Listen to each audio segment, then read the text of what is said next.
Class 10th का chapter 7 का question number जो आपको है, आपको 5 है, जो एक्सरसाइज 7.1 का है 10th का। तो यहाँ ध्यान रखना है कि जो आपको क्वेश्चन दिया है 5 में, तो वहाँ देखिए एक आकृति दिया हुआ है जो ग्राफ जैसा बना हुआ है, दिया हुआ है, बुक में देख लीजिएगा। वहाँ देखिएगा कि ग्राफ में आपको ए बी सी डी दिया हुआ है, ठीक है, जो कि ये आपको क्वेश्चन ये कहता है करने के लिए कि आप पहले ए बी सी डी एक वर्ग है कि नहीं वो जांचिए। तो वर्ग किसको कहते हैं? जिसकी चारों भुजाएं आपस में बराबर हो, चारों कोण आपस में बराबर हो, दोनों विकर्ण आपस में बराबर हो।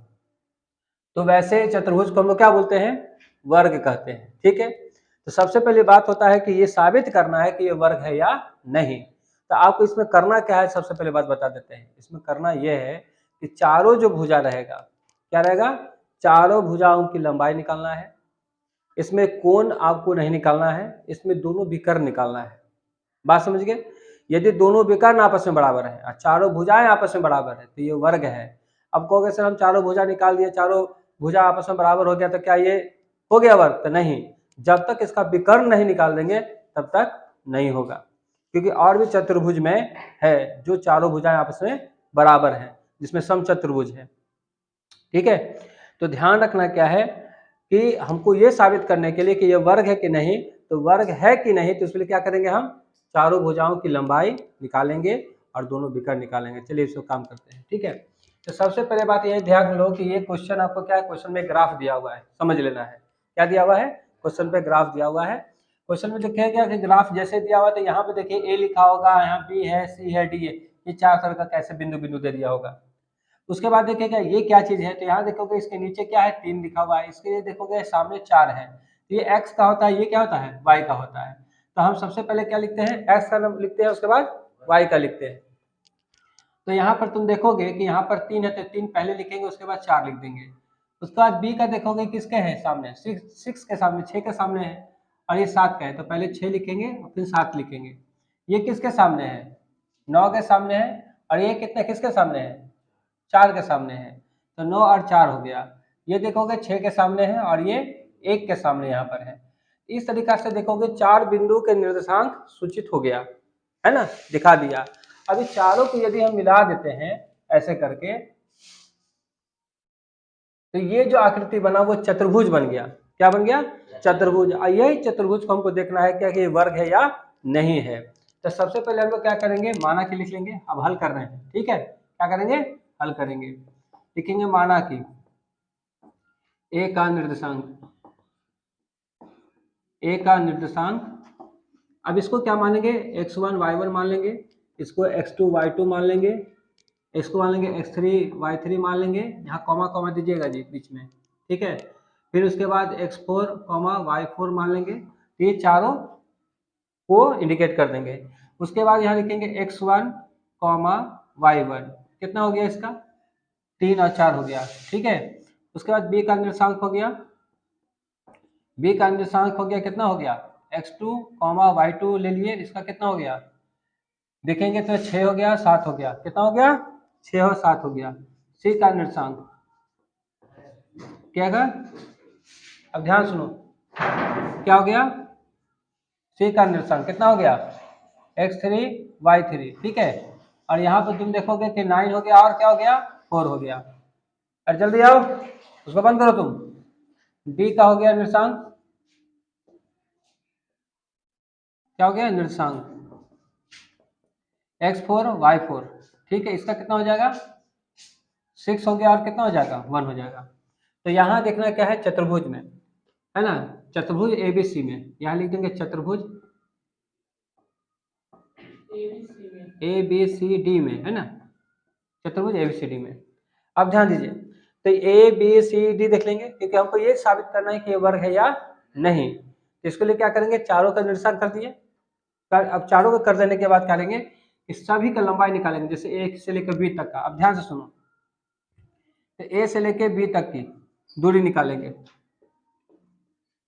भुजा भुजा AB की कुल लंबाई।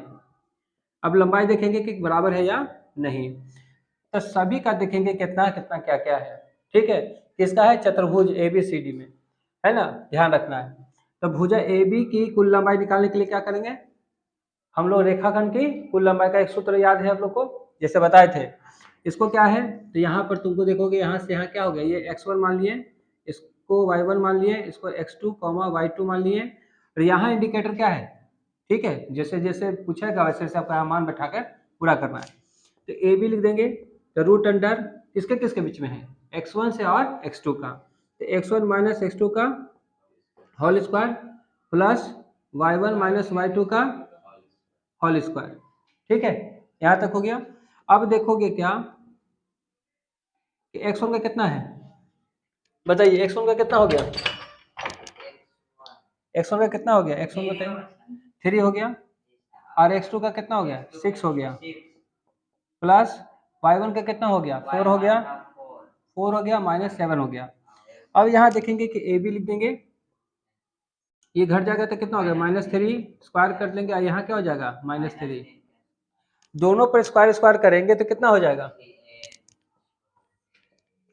अब देखो यहाँ पे यहाँ 9 हो जाएगा, माइनस माइनस प्लस हो जाएगा, क्या हो जाएगा 9, और यहाँ भी तुम्हारा 9 हो जाएगा, ठीक है, और रूट अंडर 4000, तो दोनों को जोड़ देंगे 18 हो जाएगा, कितना हो जाएगा 18 हो जाएगा, तो रूट 18 हो जाएगा, ठीक है।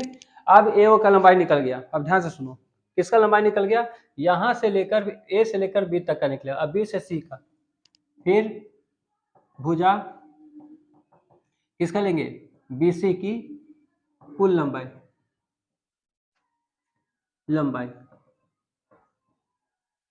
के लिए भी लिख सकते हैं। अब यहां तक आ गए, फिर लिखेंगे बी सी, अब बी सी में ध्यान रखो, बी से लेकर सी में तरफ जा रहे हैं, कहाँ, इसमें क्या है x2 से लेके x3 तक, x2 माइनस x3 का whole square plus y2 minus y3 का होल स्क्वायर, क्या है y3 का स्क्वायर, हम इसको बंद ही नहीं किए।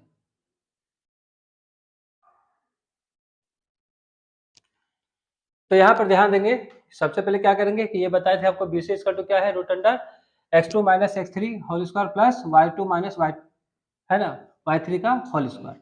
अब यहाँ तक आ जाने के बाद क्या करेंगे, x2 का देखें कितना है, x2 का 6 है, 6 हो गया, और यहाँ कितना हो गया 9 हो गया, 9 है ना, आइए तो माइनस माइनस बैठा देंगे, स्क्वायर कर देंगे, y2 का देखिए 7 है, माइनस कितना हो जाएगा 4 है, होल स्क्वायर कर दिया, तो बी सी इक्वल टू क्या हो जाएगा, अब यहाँ घटा दीजिए, कितना हो जाएगा 3 हो गया होल स्क्वायर, और फिर ये क्या करेंगे, इसको घटा देंगे तो कितना हो जाएगा 3 हो जाएगा, कि नहीं हो जाएगा, ये प्लस में है जी, प्लस में देंगे, इसमें बड़ा कौन है माइनस में 9 है, तो बी सी इक्वल टू हो जाएगा, तो यहाँ देखोगे स्क्वायर करोगे तो माइनस माइनस प्लस हो जाएगा, 3 9 हो जाएगा, और यहाँ भी 3 9 हो जाएगा, इसका मतलब रूट अंडर 18 हो गया, कि नहीं हो गया।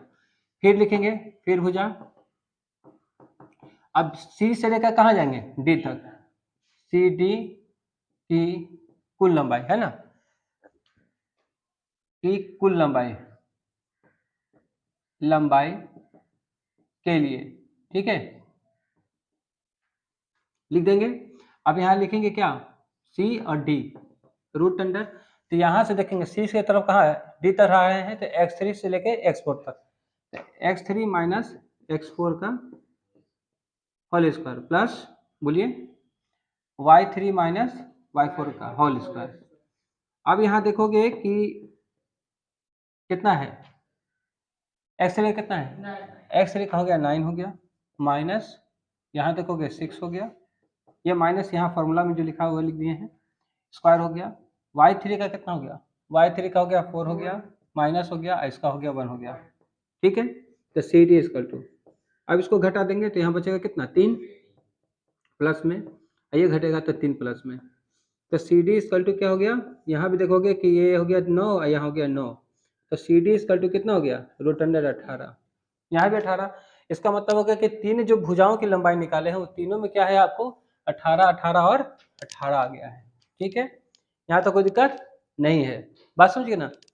अब क्या करेंगे हम निकालेंगे डी ए या ए से डी तक, फिर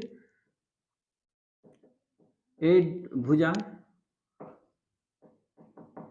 ए डी क्या है कि कुल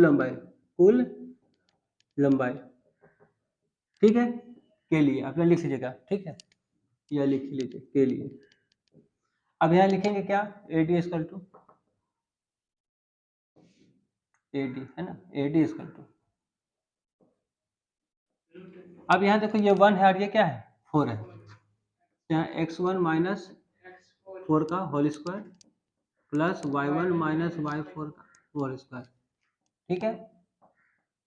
अब बताओ x1 कितना है 3 माइनस इसका कितना है 6, y1 कितना है 4 और y4 कितना है 1, AD इसको घटाएंगे तो -3 का होल स्क्वायर और इसको करेंगे तो कितना हो जाएगा 3 का होल स्क्वायर। तो इस तरीका से देखेंगे कि 3 3 9 माइनस प्लस हो गया, 3 3 9 हो जाएगा, AD का कितना हो जाएगा 18। इसका मतलब होगा कि चारों भुजाएं आपस में क्या है बराबर हैं। यहाँ पर इससे पता चलता है कि चारों भुजाएं आपस में बराबर हैं। अब बात होगी चारों भुजा बराबर है तो ये जरूरी नहीं है कि यही वर्ग होगा, अब हमको निकालना पड़ेगा विकर्ण, क्योंकि चारों भुजा सम चतुर्भुज में भी होता है।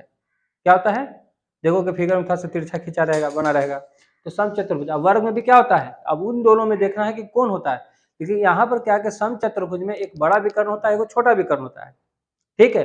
लेकिन वर्ग में क्या होता है दोनों आपस में बराबर होता है। क्या होता है, नींद आ रहा है, अब ध्यान दो, तब करेंगे विकर्ण,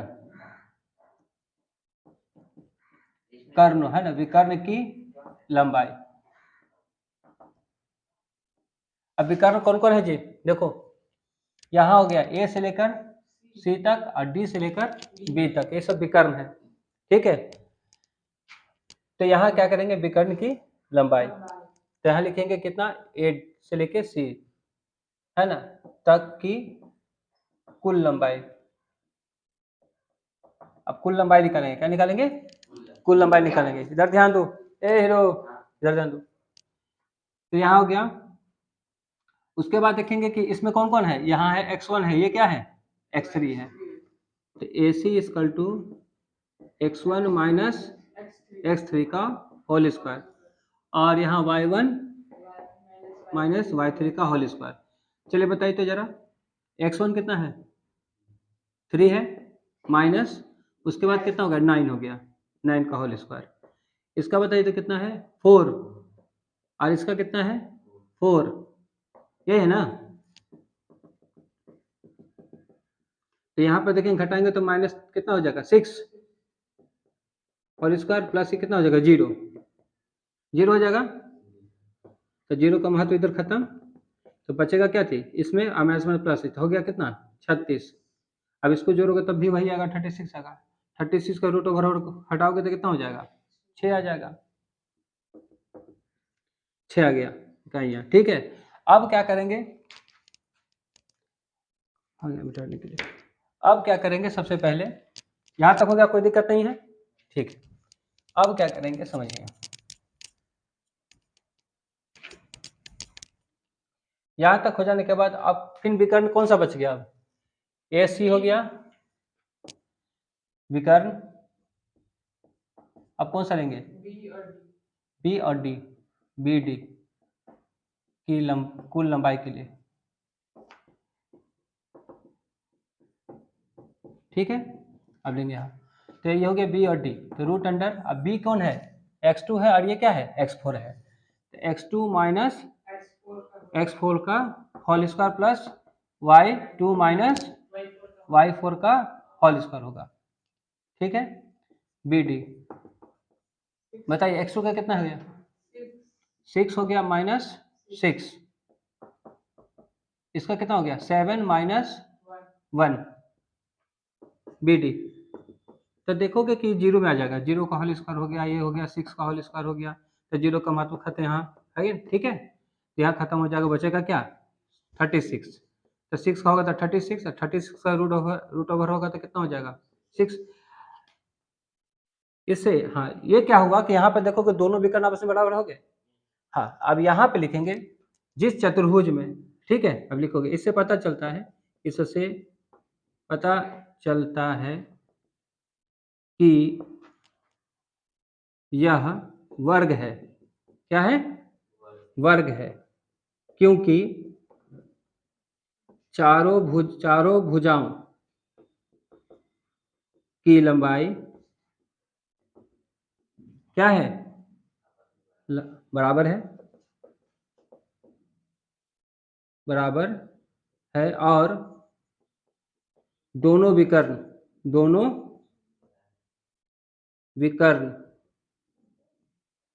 की लंबाई भी बराबर है। ठीक है, ये लिख दीजिएगा नीचे में, और ये लिख दिए, उसके बाद लिख देगा कि क्या है, यह एक वर्ग है। तो यहां पर समझ में आया, जब भी हमको क्या करना पड़ेगा कि ये साबित करना होगा कि ये वर्ग है या नहीं है, चतुर्भुज में ये वर्ग है कि नहीं है, तो हमको सबसे पहले क्या करना होगा, चारों भुजाओं की लंबाई निकालेंगे।